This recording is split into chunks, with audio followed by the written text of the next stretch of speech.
हमारा डिमांड बहुत क्लियर है।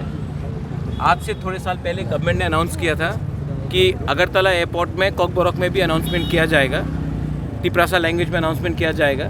लेकिन अगर आप देखेंगे तो इस एयरपोर्ट में सिर्फ हिंदी, इंग्लिश और बांग्ला में अनाउंसमेंट किया जाता है, हमारे कॉकबोरॉक काउब्रू में अनाउंसमेंट नहीं किया जाता है। तो ये हमारा क्लियर डिमांड है कि आप एक तिपरासा ट्रांसलेटर को 2 को हायर कीजिए और यहाँ में अनाउंसमेंट कॉकबोरॉक में होना चाहिए। ये हमारा धरती है, ये हमारा एयरपोर्ट है और यहाँ में अनाउंसमेंट भी कॉकबोरॉक में होना चाहिए। सिर्फ बंगाली, हिंदी और इंग्लिश में नहीं चलेगा।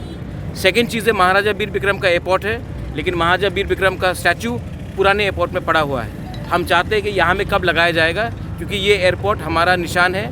ये एयरपोर्ट सबसे पहले बनाया गया था, महाराजा वीर विक्रम ने त्रिपुरा में स्थापना किया था 1940 में।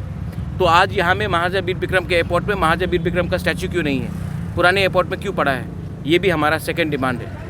ये सब चीज़ पॉलिटिकल नहीं होता, कभी कभी अपने कम्युनिटी के लिए ये सब आवाज़ उठाना पड़ता है। जब प्लेन अगरतला में लैंड करेगा तो लगना चाहिए कि आप तिपरासा के लैंड में भी आप लैंड कर रहे हैं। इसी के लिए अनाउंसमेंट और महाराजा वीर विक्रम का स्टैचू यहाँ में होना चाहिए। Thank you.